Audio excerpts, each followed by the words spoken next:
Astăzi vreau să vorbim despre o nouă obsesie de-a mea și anume uleiul de măsline. Și cred că ar trebui să fie o obsesie pentru absolut fiecare dintre noi, pentru că, pe de o parte, uleiul de măsline este o băutură magică.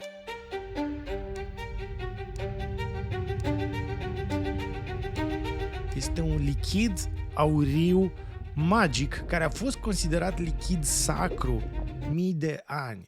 A fost folosit ca medicament în primul rând și o să arătăm niște studii care ne arată că este în continuare medicament. Și pe de altă parte, uleiul de măsline a fost intens pervertit pentru că, fiind un lichid magic, auriu, sacru, greu de obținut și scump, bineînțeles, acolo unde ceva este scump, există foarte multă oportunitate de a face bani. În acest capitalism în care poți să scazi mult calitatea, să diluezi efectiv acel ulei cu alte uleiuri și să menții un preț mare, astfel făcând un profit mai mare, în special într-o industrie care este foarte slab reglementată, aparent peste tot în lume. È nata quasi per caso perché è stato visto che venivano vendute delle bottiglie di olio a 3 euro, 3,50 euro. Ora l'olio di oliva extravergine, anche al contadino che lo produce, costa di più. Quindi è subito nato il sospetto che non potesse essere olio extravergine di oliva. Hai să vorbim despre ulei de măsline. O să am câteva recomandări pentru voi și câteva piste pe care să le urmați pentru a vă menține sănătatea cu un ulei de măsline calitativ. Și bineînțeles, înainte de asta vreau să vorbim un pic și despre istorie. Pentru că uleiul de măsline a fost descoperit cu mii de ani în urmă. Primele dovezi ale cultivării măslinului datând din perioada 6.000-5.000 înainte de Hristos, în regiunea Mediteranei. Inițial, uleiul de măsline, acest lichid auriu și sacru, era folosit în scopuri medicinale, dar și culinare, în ritualuri religioase, precum și în cosmetice. În mitologia greacă, măslinul, măslinele și uleiul de măsline erau lucruri sacre și erau efectiv divinizate. Astfel, măslinul și implicit uleiul de măsline au devenit simboluri ale păcii și ale prosperității. Și asta de când zeița Atena a oferit măslinul ca dar orașului Atena, cel puțin așa spune legenda, triumfând astfel într-o competiție cu Poseidon pentru patronajul orașului. Uleiul de măsline era considerat un simbol al purității și al sănătății în mitologia greacă, fiind folosit și în ritualuri de ungere. Acum hai să vorbim despre acea coroniță din crengi de măslin pe care o vedeți pe tot felul de statui de împărați romani. Această coroniță din crengi de măsline, cunoscută și sub denumire de Katinos, era un simbol al victoriei și al păcii. În Grecia antică, câștigătorii jocurilor olimpice erau încununați cu astfel de coronițe, simbolizând succesul și onoarea. Coronița de măslin a devenit astfel un simbol recunoscut al triumfului, folosită și în alte contexte pentru a onora realizările sau succesul anumitor persoane. În timpurile noastre, în timpurile moderne, uleiul de măsline a devenit un ingredient de bază în bucătărie în întreaga lume, fiind apreciat nu doar pentru gustul său, ci și pentru beneficii asupra sănătății. Și acum, legat de această sănătate, lucrurile au început undeva în anul 1960, când anumiți oameni de știință din Statele Unite, culmea, au început să facă studii și au observat că anumiți oameni care trăiesc în regiunea mediterană, în Grecia, în Italia, în Spania, trăiesc din vari motive mai mult și sunt mai sănătoși decât alți oameni din alte regiuni din lume. Și se pare că s-a pus punctul pe ei atunci când s-a descoperit dieta lor, care este dieta mediterană, și se pare că ingredientul de bază din toată această dietă mediterană, fie că mănânci roșii, că mănânci brânzeturi, fie că mănânci paste, cereale, se pare că ingredientul principal din această dietă mediterană este uleiul de măsline. Uleiul de măsline calitativ, cultivat local de acei oameni din această regiune mediterană. Și astfel vreau să vă arăt și câteva studii făcute pe această temă. Acest prim studiu, care se cheamă Consumption of Olive Oil and Risk of Total and Cause-Specific Mortality Among US Adults, a fost făcut pe adulți din Statele Unite, e publicat în 2022 și la acest studiu au participat 90.000 de persoane și rezultatele sunt fabuloase. Atenție, aceste 90.000 de persoane au fost urmăriți timp de 28 de ani. Și se pare că acele persoane care consumă constant ulei de măsline au un risc de 19% mai mic de a muri din boli cardiovasculare, un risc de 17% mai mic de a muri din cauza oricărui tip de cancer și un risc de 29% mai mic de a muri de boli neurodegenerative, adică demență și Alzheimer. Și aici este cumva lesne de înțeles pentru că creierul tău este format din grăsime. Creierul tău are nevoie de grăsime sănătoasă și grăsime sănătoasă găsim fix în ulei de măsline. Studiul concluzionează următorul lucru și atenție, ăsta e efectiv remarcă de un reel care ar putea să devină viral. Înlocuirea 10 grame, citesc din studiu, înlocuirea 10 grame pe zi de margarină, unt, maioneză sau grăsimi din lapte cu cantitatea echivalentă de ulei de măsline a fost asociată cu un risc de 8 și până la 34% mai mic de mortalitate totală și specifică cauzei. Deci, concret, dacă facem o medie între 8 și 34, să zicem că ajungem la 20, un gram, deci dacă înlocuiești 10 grame de unt cu 10 grame de ulei de măsline, îți scade riscul de a muri din orice cauză cu 20%, ceea ce mi se pare un deal foarte bun.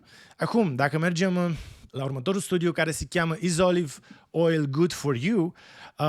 Acest studiu ne arată că aportul regulat de măsline, de ulei de măsline în dietă are efecte benefice prin reducerea markerelor inflamatori, cum ar fi proteina C reactivă, interleuchina 6 și factorul de necroză tumorală alfa. Deci, concret, uleiul de măsline consumat zilnic scade inflamația în corp, inflamație care e cauzată de tot stilul nostru de viață, în special în ziua de astăzi. Și dacă mergem la acest al treilea studiu, care e de fapt un articol din Harvard Health Publishing, acest articol practic sumarizează alte studii și ne spune că există o legătură între consumul mai mare de ulei de măsline și riscurile mai scăzute de boli cardiovasculare, anumite tipuri de cancer și demență, în principiu ceea ce ne spune și primul studiu. Și aceste cercetări continuă și toate cercetările care sunt făcute pe nutriție, pe dietă mediterană și pe calitatea vieții oamenilor de peste tot din lume, fac o asociere foarte, foarte strânsă între consumul de ulei de măsline extravergin corect făcut, o să ajungem și la asta, și extraordinarele beneficii de sănătate. Spre exemplu, anecdota asta a zonelor albastre, care e o teorie destul de validă, care a identificat anumite zone de pe acest pământ unde oamenii trăiesc peste 100 de ani, într-un număr foarte mare. Se pare că în aceste zone albastre în care oamenii trăiesc peste 100 de ani, un om consumă în medie 1 litru la 2 până la 4 săptămâni. Deci să zicem că într-o lună, un om consumă 1 litru de ulei de măsline, ceea ce este foarte mult, dar dacă înlocuim restul de grăsimi saturate pe care le mâncăm cu uleiul de măsline, putem să vedem din start că există practic o posibilă legătură între durata lor lungă de viață, dincolo de lipsa de stres, de comunitatea pe care o au oamenii din zonele albastre și alte sute de beneficii, munca fizică pe care o fac, faptul că își cultivă alimentele, dar și consumul acesta de ulei de măsline calitativ. Și acum, ca să sumarizăm practic ce spun studiile științifice, putem să concluzionăm că uleiul de măsline are proprietăți antiinflamatorii, pentru că componentele uleiului de măsline, cum ar fi olecantanul, pot reduce inflamația în corp, care este un factor cheie în bolile cronice. Uleiul de măsline are proprietăți antioxidante. Este bogat în antioxidanți cum ar fi polifenol, care protejează celulele de stresul oxidativ și pot reduce riscul de boli cronice, și uleiul de măsline îmbunătățește profilul lipidic, adică ne crește nivelul de HDL colesterol și ne scade nivelul de LDL colesterol și nivelul de trigliceride. Acel LDL colesterol rău, puteți să vedeți vlogul pe care l-am făcut despre colesterol ca să înțelegeți de ce LDL nu este de fapt rău. El este rău atunci când este intens oxidat de factorii noștri de viață, de mâncarea procesată pe care o mâncăm, de alcool, de fumat, de stres, dar revenind la ulei de măsline, el scade nivelul acelui LDL tocmai pentru că împiedică oxidarea lui, împiedică recircularea lui în organism și ajută la eliberarea lui așa cum corpul vrea de fapt să elibereze acest LDL, să nu-l țină captiv, cum se întâmplă atunci când noi nu avem grijă de noi. Deci, din nou, uleiul de măsline are proprietăți antiinflamatorii, antioxidante și îmbunătățește profilul lipidic. Dar totuși, eu tot aud mereu când ajung la această recomandare de a consuma mai mult de ulei de măsline, toată lumea zice, da, atenție, consumă ulei de măsline bun. Și chestia asta se tot repetă. În toate cărțile pe care le citesc, oamenii zic, ok, da, uleiul de măsline este calitativ, dar atenție, consumați ulei de măsline bun. Care e ăla bun? Cum îți dau eu seama când mă duc la magazin și mă uit la o sticlă de ulei că uleiul ăsta de măsline este bun? O să revenim imediat și la sticla asta. Cum îmi dau seama? Și aceeași întrebare sau aceeași remarcă am auzit-o și la Dragoș Pătraru când am fost la el în podcast, în care tot așa vorbea de ulei de măsline și la un moment dat zice în podcast, atenție, dar e important să mănânci, să consumi ulei de măsline bun. Și atunci l-am prins la colț pe Dragoș Pătraru și zic, omule, cum îmi dau eu seama dacă uleiul de măsline este bun? Și mi-a făcut o singură recomandare. Mi-a zis, du-te la Măslinescu. Da? Suna înjurătură, dar nu e înjurătură. Mi-a zis, du-te la Măslinescu. Și a zis, cine e Măslinescu? Mi-a zis, ei, Măslinescu sunt doi oameni care sunt pasionați de ulei de măsline și care au o mică afacere în acest sens, în ideea de a aduce în țară numai ulei de măsline calitativ. Atenție, asta nu este o reclamă, este pur și simplu, e descrierea parcursului meu în a cunoaște ce este uleiul de măsline calitativ și la ajunge la această sticlă pe care o să vă arăt în curând. Zis și făcut, după ce am plecat de la Dragoș Pătraru, am căutat pe net Măslinescu, am găsit numărul de telefon, am dat un telefon și am programat o întâlnire la Măslinescu, la sediul lor din Mogoșoaia.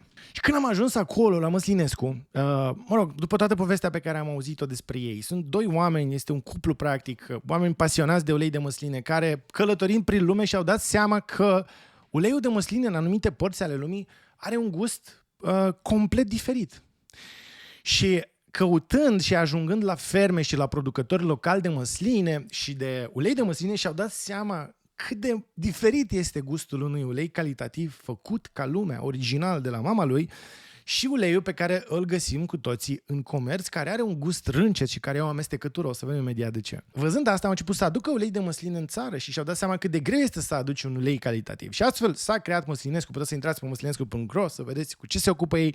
Dar practic acolo găsiți o colecție de uleiuri de măsline de calitate. Ce m-a șocat pe mine însă, atunci când am auzit povestea celor de la Măslinescu, este și când am gustat, pentru că ei sunt, sunt somelieri, cred că sunt printre singurii somelieri cu patalamă din România, experți în ulei de măsline. Deci ei știu să deguste ulei de măsline, există o școală pentru asta, există o întreagă tehnică de a degusta ulei de măsline. Poate facem un material într-o zi cu ei să vedem cum se degustă acest ulei. O să avem și la Medicul, apropo, în acest sezon. Deci ulei de măsline, îl pui într-un păhărel, îl miroși, după care tragi un pic în gură, îl ții cumva între dinți și în momentul în care îl ții între dinți trebuie să inspiri aer pe gură. Așa.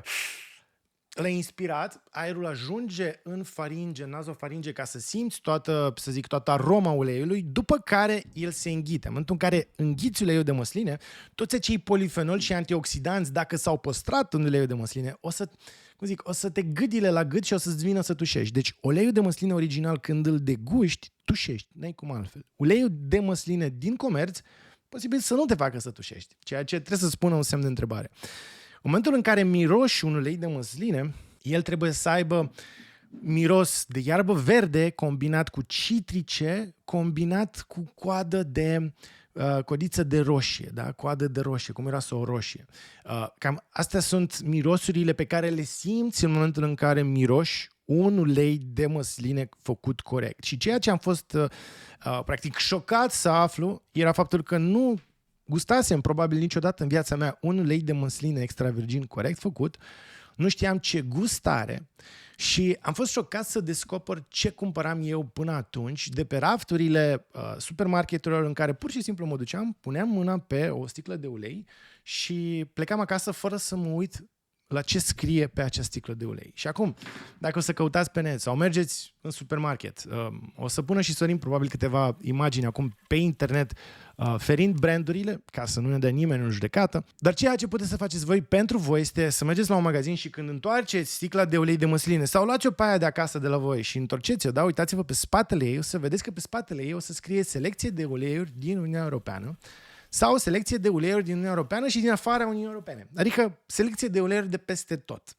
Și acum, hai să ajungem la procesul de fabricare a uleiului pe care l-am înțeles și de la Măslinescu. O să lăsăm și un documentar foarte drăguț, scurt, de 20 de minute, făcut de Johnny Harris despre ulei și despre mafia uleiului din Italia. O să vedeți din aceste documentare și din ce o să vă povestesc acum, o să descriu cum se face uleiul de măsline corect și după aia o să înțelegem ce înseamnă această selecție de uleiuri din UE, care e diferența între selecție de uleiuri din UE, pentru că, atenție, majoritatea, da, și asta o spun cu maximă încredere, majoritatea brandurilor de ulei de măsline pe care le vedeți în supermarket, majoritatea acestor branduri n-au pus în viața lor mâna pe o măslină. Deci, în viața lor, fabrica aia care îmbuteliază ulei, pe care scrie selecție de uleiuri din UE, în viața lor n-au pus mâna pe o singură măslină. N-au văzut cum arată. Au mâncat de Revelion măsline, că era pe masă, dar în fabrică la ei n-au pus mâna pe o măslină și o să înțelegem de ce. O să înțelegem de ce. Când vezi selecție de uleiuri din UE, în viața lor, oamenii care sunt la fabrica asta care îmbuteliază ulei, n-au pus mâna pe o măslină. Ca să explicăm de ce n-au pus mâna pe o măslină, de ce trebuie să te ferești de selecție de uleiuri din UE sau din afara UE, o să explicăm acum cum se produce uleiul de măsline de calitate. În primul rând, ai nevoie de un producător dintr-o zonă, din zonele acestea pe care le punem acum pe ecran. Astea sunt zonele producătoare de ulei de măsline. După cum vedeți, Grecia și Italia nu sunt absolut deloc pe primul loc, cu toate că avem impresia că în Italia avem cel mai bun ulei de măsline. Din nou, documentarul făcut de Johnny Harris, o să vedeți că în Italia există cea mai mare mafie de ulei de măsline. Foarte mult din uleiul de măsline pe care scrie Italia este de fapt ulei din alte semințe importați din altă parte și îmbuteliați în Italia și scris pe el ulei de măsline, când de fapt poate să fie un alt tip de ulei care este pur și simplu colorat și modificat chimic ca să aibă un gust aparent de ulei de măsline. Vedeți pe harta asta că cea mai mare proporție de ulei de măsline se fabrică în Spania, de fapt. Și, de fapt, unul din cele mai bune uleiuri de măsline este din Spania.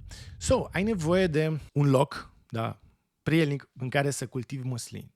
Apoi, există sute de tipuri de măslini. Trebuie să fii cumva expert sau să fii pasionat de asta ca să alegi tipul potrivit de măslin pe care să-l plantezi. Ai plantat măslin și după aia aștepți ca el să crească, îngrijind în continuu acel măslin, având grijă de buruienile din jur, ca nu știu, colce recoltă, măslinul fiind destul de pretențios în îngrijirea lui. După ce ai făcut asta, ajungi la coacerea măslinului. Acum, contează când storci acele măsline, pentru că dacă le lași să se coacă foarte mult, în mod cert o să obții mai mult ulei de măsline, dar de mai slabă calitate. În schimb, dacă le storci la momentul potrivit, o să obții un ulei de măsline de mai bună calitate. Deci din start vedeți că un producător are de ales să facă mai mult ulei de slabă calitate sau mai puțin, da, de o calitate mai bună. Ăsta e primul lucru care te interesează. Următorul lucru care contează este recoltarea. Cum recoltezi acele măsline? Există mașini care zgudeie copacul, măslinii cad pe jos, mașina pleacă, măslinele acelea rămân pe jos, încep să intre într-o stare de putrefacție până vin să fie culese, sau există producători care practică recoltare manuală, adică oameni care merg și cultivă, recoltează acele măsline cu mâna, le pun în coșuri și se duc direct coșurile respective în zona de stoarcere. Următorul lucru care este extrem de important este extracția rapidă și ideal este să extragi, adică să storci acele măsline în sub 4 ore de la recoltare. Ce înseamnă asta? Că nu poți să ai,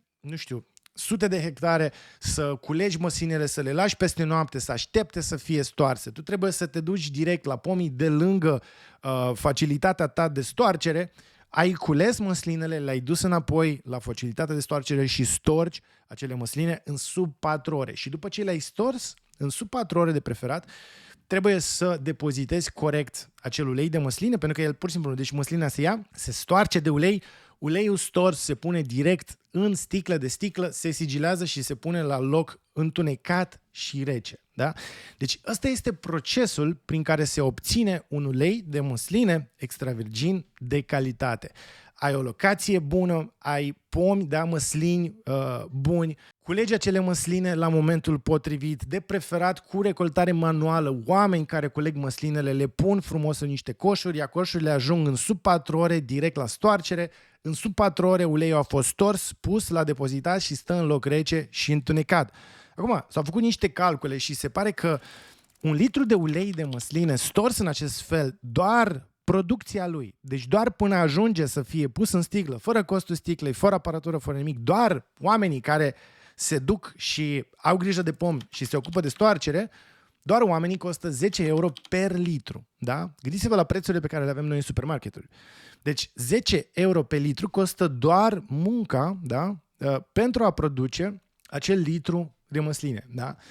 De ce? Pentru că este foarte migăloasă toată treaba asta și în felul ăsta tu te asiguri că ai acele beneficii pentru sănătate în acea sticlă de ulei de măsline. Că antioxidanții sunt acolo, că polifenolii sunt acolo, că uleiul nu este râncet, că nu a intrat într-o stare de putrefacție. În schimb, ce se mai poate face, da, sau cum se mai poate face ulei de măsline? Poți să te duci a doua zi după ce ai făcut recoltarea și ai făcut acel ulei de măsline calitativ, să vezi că în câteva zile au mai căzut măsline pe jos. Măsline care sunt coapte, care au căzut pe jos și stau pe jos. În momentul în care o măslină cade pe jos, ea se lovește. Da? Gândește-te la un măr. Dacă un măr îți cade pe jos și îl pui din nou pe masă, a doua zi, el o să se negrească în zona în care s-a lovit, pentru că acolo bariera lui de apărare s-a stricat și începe procesul de oxidare și de putrefacție. Începe să putrezească în locul în care s-a lovit. Același lucru se întâmplă la o măslină.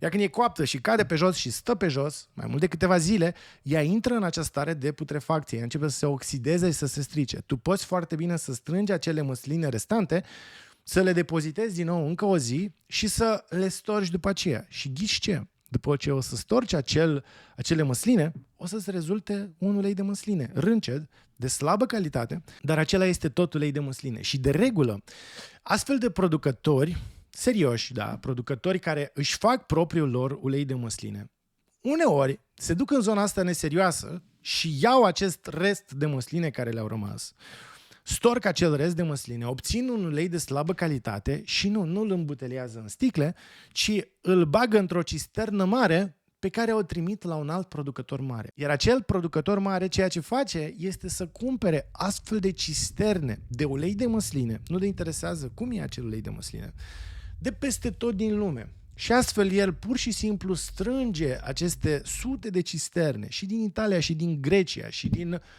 Turcia și de peste tot. Cisterne care sunt transportate de regulă, fără climatizare, dar într-un mediu cald, cisterne care stau la soare și se încing și atunci numărul de antioxidanți și de polifenoli scade foarte mult și acești producători pur și simplu strâng aceste sute de cisterne, le aduc la ei în fabrică, le amestecă, le tratează cum știu ei să le trateze și le îmbuteliază în sticle pe care după aceea pe spate fix asta o să găsim. O să găsim scris pe sticlă selecție de uleiuri din UE sau selecție de uleiuri din UE și din afara UE. Păi, din UE și din afara UE, adică mai bine nu mai scrii. Pur și simplu poți să zici selecție de uleiuri din lumea întreagă. Dar asta este în final realitatea și acest ulei amestecat de peste tot din lume, care a fost făcut din ultimele resurse de măsline, au fost tors ultimul ulei posibil din ultimele măsline posibile, da? Este amestecat, îmbuteliat de producători care, cum ziceam la început, n-au văzut în viața lor o măslină și care pur și simplu pun o etichetă, de regulă scrisă cu un scris așa rotund. Eventual, dacă acel producător îmbuteliază acel ulei în Italia, o să scrie pe sticlă produs în Italia, pentru că îmbutelierea s-a produs în Italia, dar uleiul scrie clar că este din UE și din afara UE și, în final, ceea ce obții este o sticlă frumoasă pe care ai o denumire frumoasă, ai un steag al Italiei, ai ulei produs în Italia, dar de fapt tu nu știi ce bei și ceea ce bei este foarte probabil să nu fie ulei de măsline sau să fie un ulei de măsline râncet, adunat de peste tot, ținut în cisterne, care nu mai are proprietățile pe care ar trebui să le aibă uleiul de măsline. Și astfel eu mi-am răspuns la întrebarea unde găsesc un ulei de calitate și ce înseamnă un ulei de măsline bun.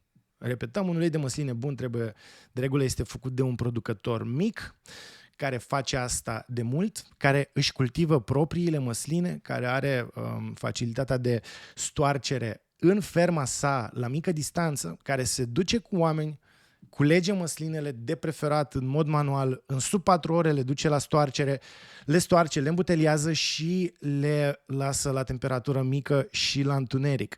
Și următoarea mea întrebare către cei de la Măslinescu a fost: ok, dar el stă acolo la întuneric, dar cum îl transporti? Că dacă îl transporti într-un camion, camionul stă în vamă, în plin soare și se încinge. Și răspunsul a fost foarte simplu. Cei de la Măslinescu, în momentul în care cumpără un ulei, ei de regulă se duc la ferma respectivă, verifică tot procesul, se asigură că tot ce li se promite există acolo, iar comanda vine într-o mașină refrigerată. Deci o mașină care are o temperatură controlată, care este special, practic, comandată de ei pentru comanda lor de ulei. Asta este un mod bun de a-ți alege ulei de măsline. Și acum, pentru a vă încuraja să căutați și să aveți un ulei de calitate pe care să-l degustați, așa cum v-am explicat mai devreme în acest video, și să vă bucurați de el, de adevăratele lui proprietăți medicinale, dar și de cele culinare, am făcut această practică, acest joint venture, nici care nu pot să-i spun colaborare, este un joint venture între mine, Măslinescu și Casa de Hualdo. Acesta este uleiul care mie îmi place foarte mult, merge absolut în orice, merge în friptură, merge în salată, merge în supe, merge efectiv băut gol.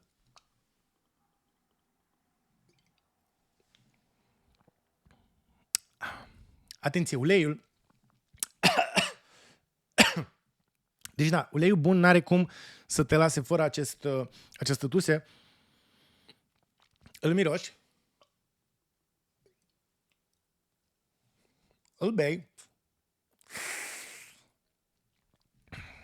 Tragi aer și înghiți. Și este absolut delicios. Este absolut delicios. Și ceea ce vă garantez este că după ce o să beți acest ulei sau pur și simplu orice ulei de calitate de pe măslinescu.ro, nu o să mai puteți consuma uleiul din comerț, care o fi din măsline, dar sunt măsline plimbate de peste tot din UE și din afara UE, care au gust râncet. Este exact ca și cum ai mânca nuci care au gust râncet. Dacă tu toată viața ta mănânci nuci care au gust râncet, o să crezi că așa sunt nucile, până când o să ajungi la țară și o să culegi tu nuca din nuc și o să o guști și o să-ți dai seama care este gustul adevărat de nucă. După ce o să guști nuca care nu este râncedă, nu o să mai poți mânca nuci râncede, la fel cum dacă o să guști un ulei de calitate, nu o să mai poți consuma un ulei care este așa cum este. Și ca idee, câteva cuvinte despre Casa Hualdo. Casa Hualdo este un producător local spaniol care are o super locație și povestea lor începe în 1986, când fondatorul a luat și a plantat 300.000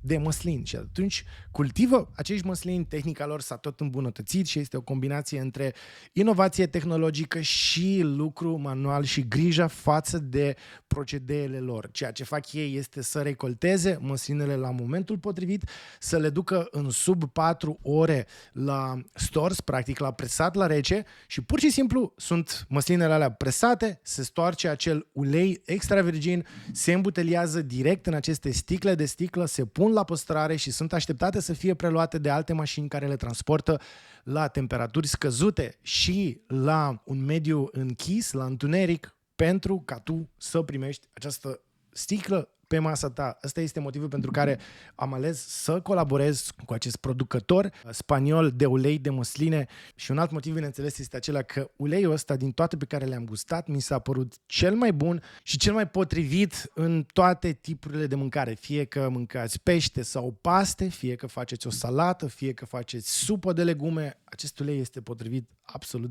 pentru toate. Este foarte echilibrat. Uleiul ăsta, de exemplu, e descris ca ulei fructat cu gust de plantă de roșie, gust de o ușoară tentă de banană și de iarbă verde. Este bun de încercat peste carne la grătar, pește și supe vegetale și, bineînțeles, și salate. E un ulei care se potrivește aproape în orice. Mie îmi place extrem de mult și dacă intrați acum pe linkul din descriere, o să găsiți fix 100 de astfel de sticle la vânzare care sunt recomandate de mine, o alegere sănătoasă by Dr. Mihail, iar pe spate aici aveți un QR cod care o să vă ducă la acest video, ceea ce nu știu cât de mult sens are, pentru că dacă te uiți la acest video și vezi această recomandare și cumperi această sticlă, nu știu cât de important este să te duci înapoi la acest video, dar cine știe, uite, poate cumperi acest ulei să-l faci cadou cuiva, da? Îl faci cadou, e un fix ca și preț, cred că este bun de cadou și ca și grijă față de cineva este foarte bun de cadou. Poftim, poți să comanzi de exemplu 2 sticle, una pentru tine, una pentru cineva, îi faci cadou această sticlă, iar cel care primește acest cadou poate să scaneze direct acest cod QR de pe această sticlă și în acest fel să ajungă la acest material și să se uite la acest video. Asta a fost practic experiența mea cu uleiul.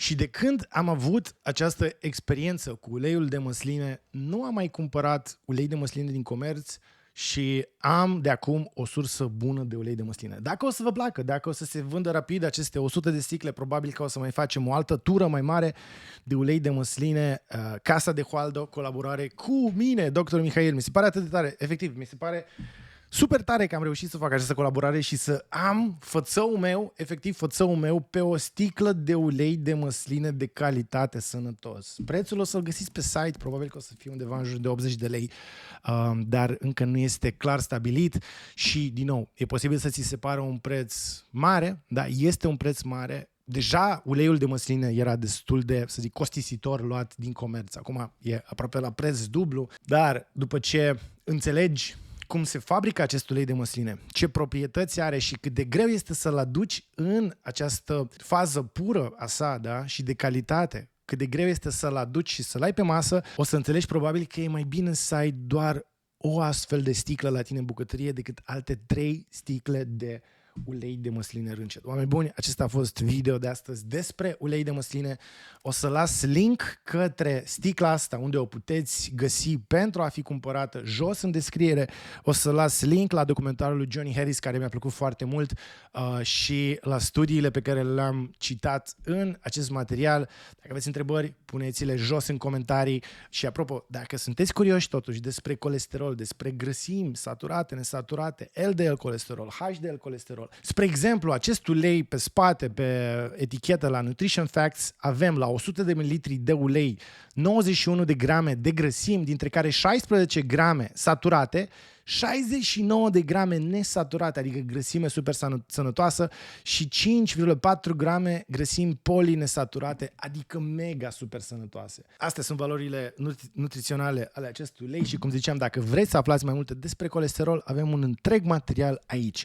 După ce vezi acest material, o să înțelegi că nu există colesterol bun sau rău, există un singur tip de colesterol, dar bun sau rău ești tu și e alegerea ta. Dacă vrei să devii mai bun, ca să nu fii rău, nu este problema colesterolului, ca și cum avem colesterol rău. Nu există colesterol rău, există lucruri rele pe care tu le faci colesterolului, de-aia el pare acolo rău.